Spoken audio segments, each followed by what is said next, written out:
special sacrament because our profession is based on a deepening of our baptismal vows. That's where consecration. When Father Pio became a religious, he did not receive a sacrament. When he became a priest, ordination, that was a sacrament.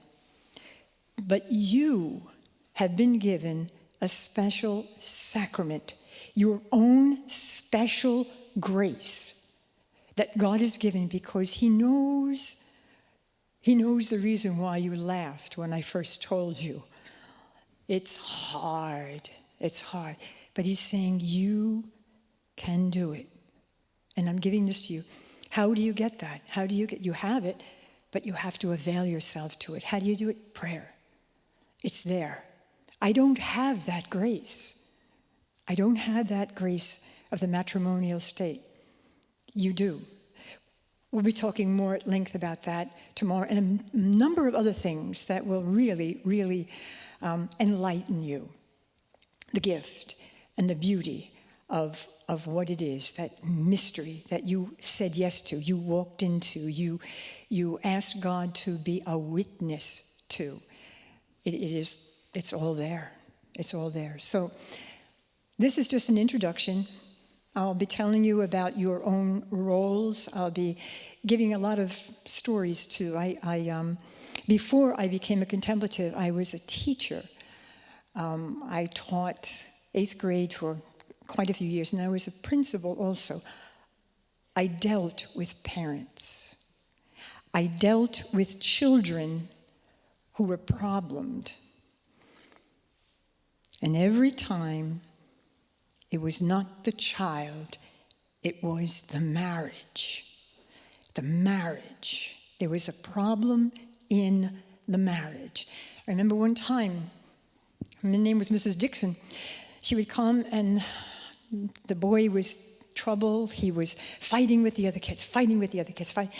And I brought her into my office and I said, "How is your marriage?" "Oh," I said, we're fine. We're good. Everything. Mm-hmm. Next time, I had to call her in again. "Where's your husband?" "Well, he was working and everything." "Mrs. Dixon, how's your marriage?" "We're fighting. I can't stand him." And I said, "I knew there was a problem in the marriage because your son told me by his behavior. I knew it. It was the marriage that had the problem, not the child." So I will be talking about these things, and I will be talking about, again, the gift and the power that you have in this mystery that you're involved in. And a few wonderful other stories, and maybe even some little tidbits of jokes that are really, really, really cute. But now I'll give you Father Pio, and he will explain what he's going to be talking about tomorrow in the marriage retreat.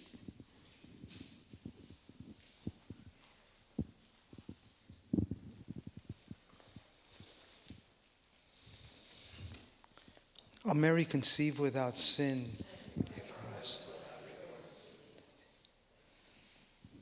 I thought you were going to give a little more of our history. We argue at times. Sister and I have actually been friends. It's actually miraculous. 38 years. I met Sister shortly after my ordination in 1985. She was a teacher as a sister. And actually I was with the Capuchins in New Jersey. I was actually a hospital chaplain. And through a friend, we went down to visit Sandy Hook on the Jersey Shore. It was magnificent. I always loved the ocean.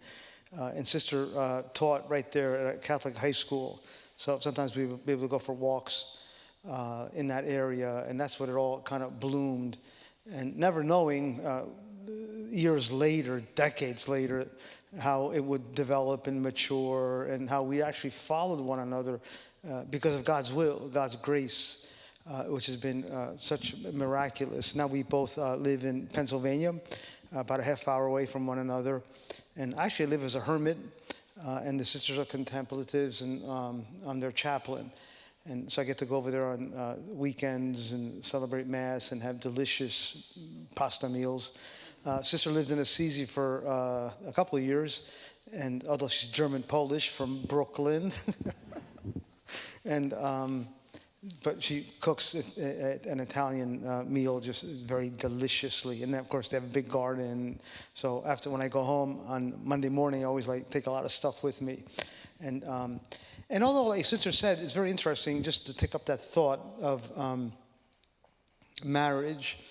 Why would we even speak about it and even maybe have insights into it? And the reason is this, and a lot of people don't know this, and we'll be developing this a bit more, is that we're all called to marriage. Going back to Adam and Eve, we're all called to be married, and finish the sentence, to the living God. We're all called to spousal union with Jesus Christ. Mystical spousal union. And that's what draws at the depths of all our hearts, actually. And only God fundamentally can fulfill us in that way. And if you go through the scriptures from Genesis to the book of Revelation, that theme of spiritual marriage is so prevalent. And the icon of sacramental marriage is just that, an icon, an image, a window, a threshold into the deeper reality of union with the living God. If you've ever read any of the great mystics, dipped into them, that's what they experience in a very incredible supernatural way.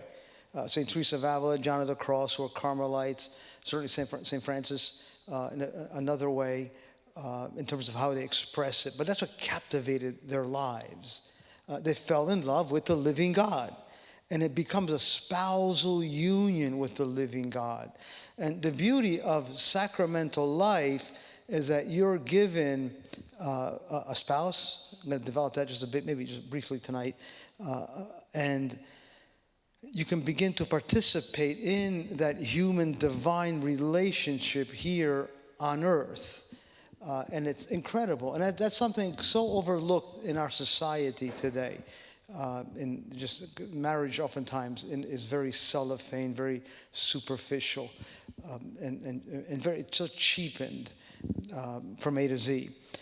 So this call, and this weekend, more than maybe anything we say, we would like to invite you into deep listening and silence with yourselves, with one another, before the Lord. Just to spend time in this beautiful place here, just to really listen. Be attentive. He's always speaking to us. Years ago, we're going to quote a lot is John Paul II. He was an absolute genius. An absolute genius. Intellectually, academically he was, but more than that, in his human life. And Sister's going to talk about that in various ways. Of course, we both have studied him and sit at his feet. And when he was a young priest, he mentions how he fell in love with love. Sister's going to reiterate that. And the reason he fell in love with love was because he was living and working as a chaplain to university students. And he would spend so much time with them in the mountains, hiking, skiing. And there's tons of pictures that you maybe even have seen if you go on to this day on the internet. Him being in a canoe, reading his Bible, celebrating Mass. He would take a boat, turn it upside down. And they're about to propose to one another. But she just can't be freed from the fear of being a victim. How often that's so present in today's society. How many couples, right? We don't want to get married. They're too afraid to come to the altar because they're so paralyzed of bad example, of marriages falling apart, on and on and on and on. And he, I think, proposes to her 3 times. And finally, she musters the courage to take the risk in her decision to wed. And they eventually get married. And then JP2 finishes the whole thing about like the risk to love, the willingness to love. One line that he uses a lot, and we're going to emphasize this in various ways, is he would say, is put love into love. Kind of interesting line. Put love into love. As he would explain it, he would say, you have to put God's love into your human love. Human love is a tremendous gift, It's how we were created, and it must be protected and refreshed and always go deeper because we're human. What else are we? But the human love can open itself up to divine love. That's what the sacrament that Sister was emphasizing is all about. So you're opening yourself up to the infusion of God's love. And if that happens, that's when love can be transformed. It's not easy. It's never magical. It's always ultimately the way of the cross. So these are kind of the thoughts that have been going through our minds. We've had some great discussions throughout the years, and then certainly as we prepare. We were both going through our notes this last